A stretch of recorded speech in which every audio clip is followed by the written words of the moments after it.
రామేతి రామభద్రేతి రామచంద్రేతి వా స్మరన్ నరో న లిప్యతే పాపైః భుక్తిం ముక్తిం చ విందతి.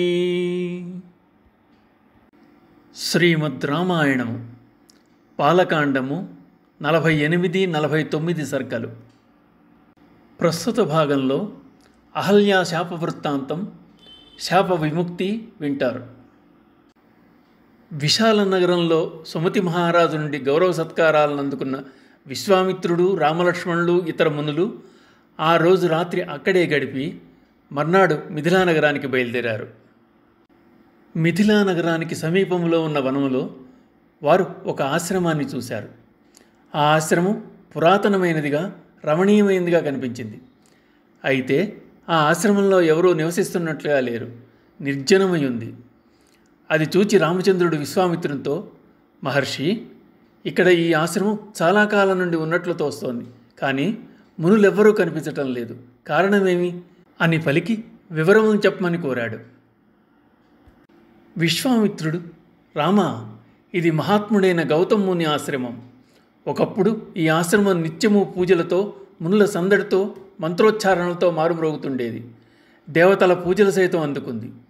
గౌతమ మహర్షి తన భార్య అయిన అహల్యతో ఈ ఆశ్రమం నందే నివసించి పెక్కు సంవత్సరములు తపస్సు గావించాడు.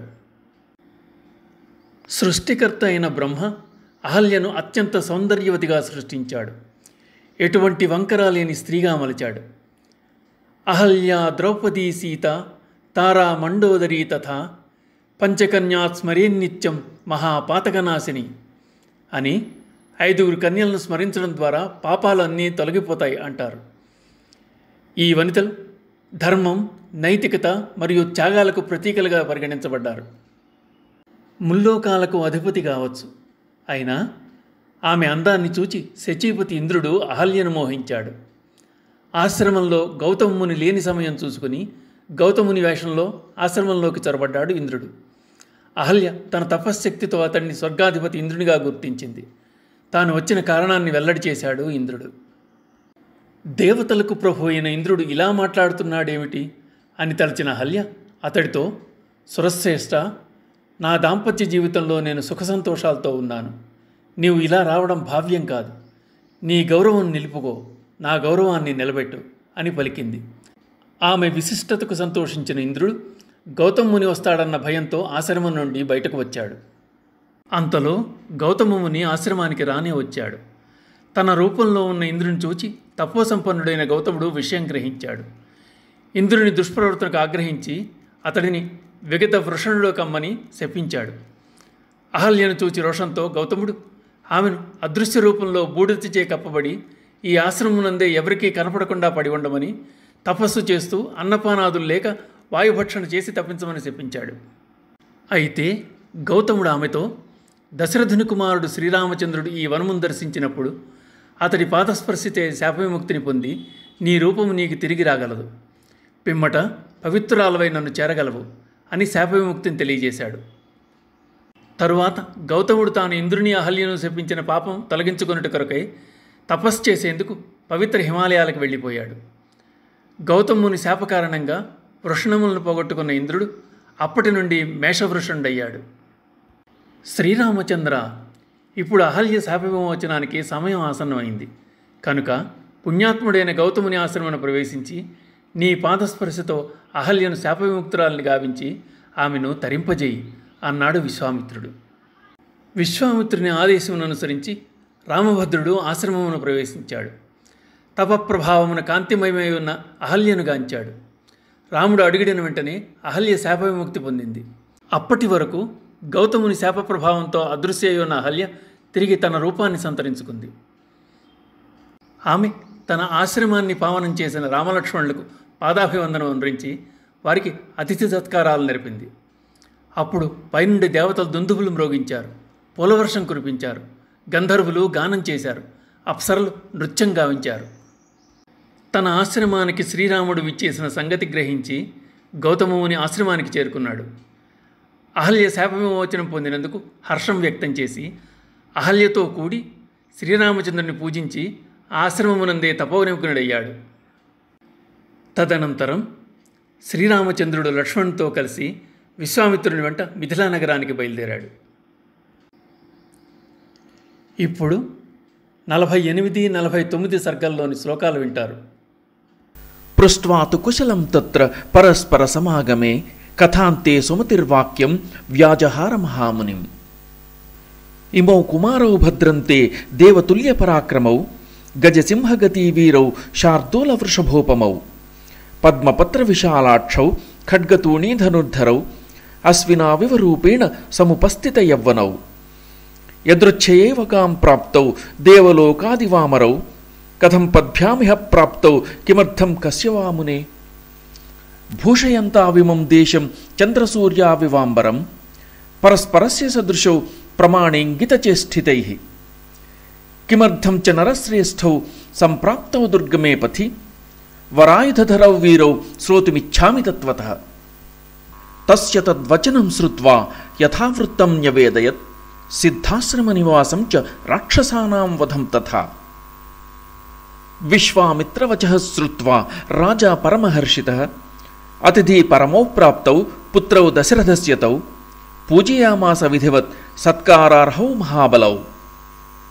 తతః పరమసత్కారం సుమతేః ప్రాప్య రాఘవౌ ఉష్య తత్ర నిశామేకాం జగ్మతుర్మిథిలాం తతః.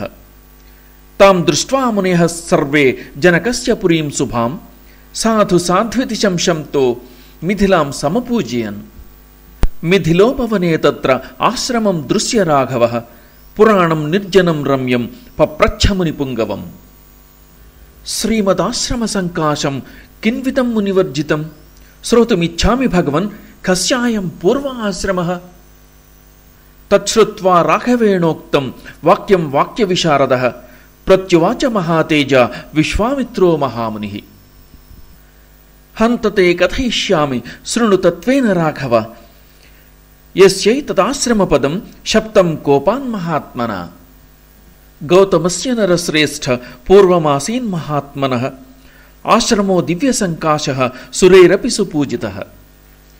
సచేహ తప ఆతిష్టత్ అహల్యా సహితః పురా వర్షపూగాననేకాంశ్చ రాజపుత్రమహాయశః.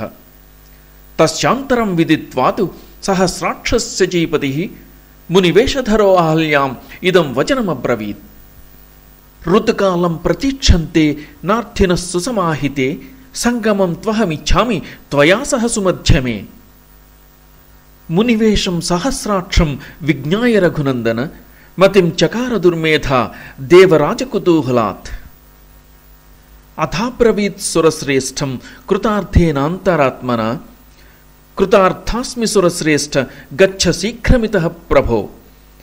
ఆత్మానం మాం చ దేవేశ సర్వథా రక్షమానద. ఇంద్రస్తు ప్రహసన్ వాక్యం అహల్యాం ఇదమబ్రవీత్ శుశ్రోణి పరితుష్టోస్మి గమిష్యామి యథాగతం. ఏవం సంగమ్యతు తదా నిశ్చక్రామోటజాత్తతః స సంభ్రమాత్వరన్ రామ శంకితో గౌతమం ప్రతి. గౌతమం సదదర్శాథ ప్రవిశంతం మహామునిం దేవదానవదుర్ధర్షం తపోబల సమన్వితం. తీర్థోదక పరిక్లిన్నం దీప్యమానమివానలం గృహేత సమిధం తత్ర సకుశం మునిపుంగవం. దృష్ట్వా సురపతిః త్రస్తో వివర్ణవదనోభవత్. అథ దృష్ట్వా సహస్రాక్షం మునివేషధరం మునిః దుర్వృత్తం వృత్తసంపన్నో రోషాద్వచనమబ్రవీత్. మమ రూపం సమాస్థాయ కృతవానస్సి దుర్మతే అకర్తవ్యమిదం తస్మాత్ విఫలస్త్వం భవిష్యసి.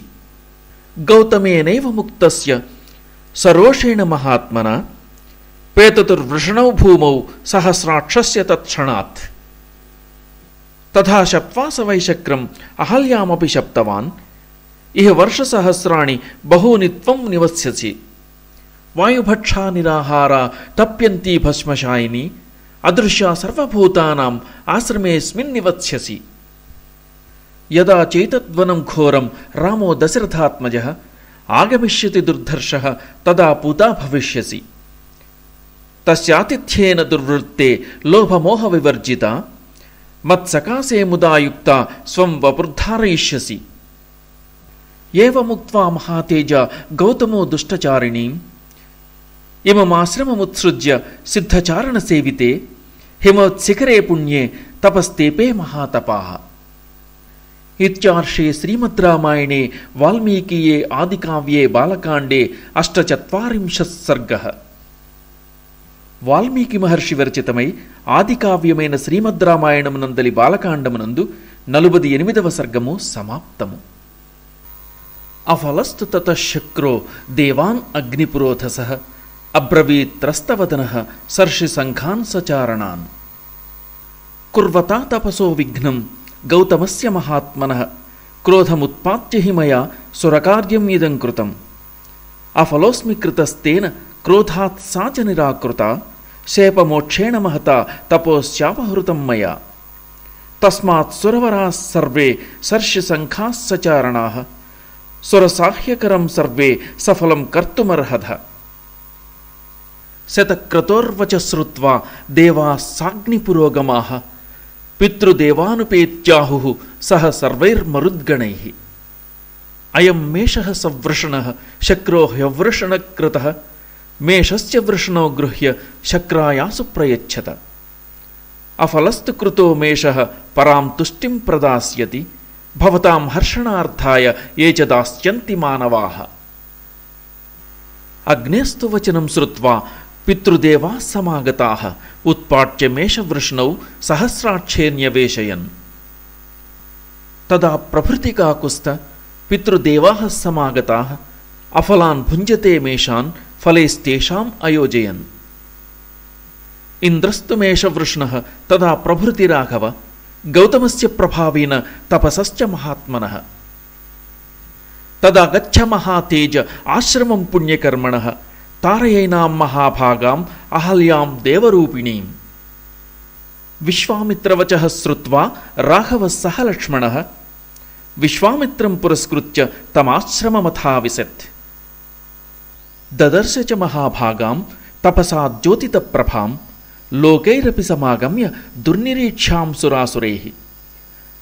ప్రయత్నాన్ నిర్మితాం ధాత్రా దివ్యాం మాయామయీమివ స తుషారావృతాం సాభ్రాం పూర్ణచంద్రప్రభామివ ధూమేనాపి పరీతాంగీం దీప్తాం అగ్నిశిఖామివ. మధ్యేంభసో దురాధర్షాం దీప్తాం సూర్యప్రభామివ సా హి గౌతమవాక్యేన దుర్నిరీక్షా బభూవః. త్రయాణామపి లోకానాం యావద్రామస్య దర్శనం శాపశ్చాంతముపాగమ్య తేషాం దర్శనమాగత. రాఘవోతు తతస్థస్యాః పాదో జగృహతుస్తదా స్మరంతి గౌతమవచః ప్రతిజగ్రాహ సాచతౌ. పాద్యమర్ఘ్యం తథాతిథ్యం చకార సుసమాహిత ప్రతిజగ్రాహ కాకుస్థో విధిదృష్టేన కర్మణా. పుష్పవృష్టిర్మహత్యాసీత్ దేవదుందుభినిస్వనైః గంధర్వాప్సరసాం చాపి మహానాసీత్ సమాగమః. సాధు సాత్వితి దేవాస్తాం అహల్యాం సమపూజయన్ తపోబల విశుద్ధాంగీం గౌతమస్య వశానుగాం. గౌతమోపి మహాతేజ అహల్యా సహిత సుఖీ రామం సంపూజ్య విధివత్ తపస్తేపే మహాతపాః. రామోపి పరమాం పూజాం గౌతమస్య మహామునేః సకాశాద్విధివత్ ప్రాప్య జగామ మిథిలాం తతః. ఇత్యార్షే శ్రీమద్రామాయణే వాల్మీకీయే ఆదికావ్యే బాలకాండే 49 సర్గః. వాల్మీకి మహర్షి విరచితమై ఆదికావ్యమైన శ్రీమద్రామాయణమునందరి బాలకాండమునందు 49వ సర్గము సమాప్తము. శ్రీ సీతారామాభ్యాం నమః.